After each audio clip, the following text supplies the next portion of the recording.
ذرا ہنس کے دکھاؤ پڑوسی. یار روز تمہارے گھر سے ہنسنے کی آوازیں آتی ہیں. اس خوشحال زندگی کا کیا راز ہے؟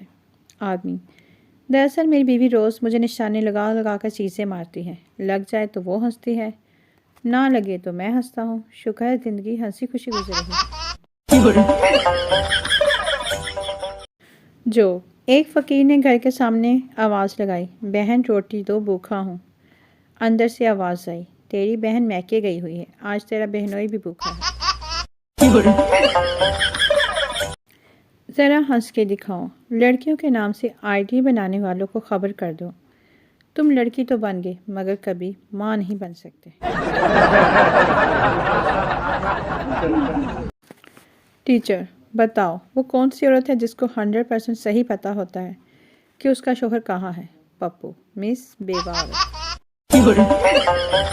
جوک ہے یار. کچھ لڑکیاں آہستہ آہستہ دیتی ہے، کچھ لڑکیاں جلدی دے دیتی ہیں، کچھ لڑکیوں کو بیٹھ کر دینا پسند ہوتا ہے، اور کچھ تو ایسی ہیں جنہیں کھڑے ہو کر دینے میں مزہ آتا ہے.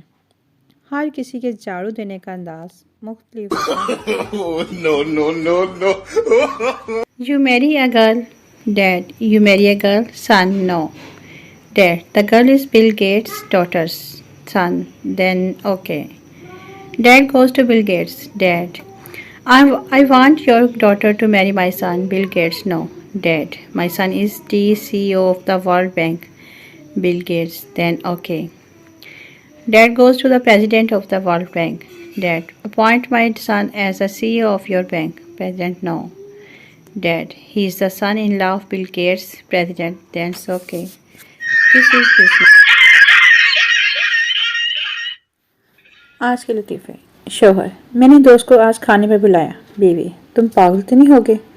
پورے گھر میں گند پڑا ہے، برتن بھی دھونے والے ہیں، اور میں اب کچھ پکا بھی نہیں سکتی.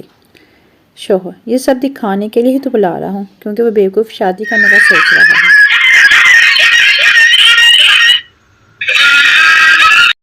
وادی گھنٹے سے موبائل کے کیمرے کے لینس کو اپنے دوپٹے سے کس رہی تھی، پھر سیلفی لیتی اور ڈیلیٹ کر دیتی. اس کا شوہر انتہائی صبر و تحمل کا مظاہرہ کرتے ہوئے یہ نظارہ چپ چاپ دیکھ رہا تھا. آخر جب اس سے رہا نہیں گیا تو اس نے کہہ دیا: ایک بار اپنے منہ پر بھی کپڑا مار کر ٹرائی کر لو، ہو سکتا ہے کہ کام بن جائے.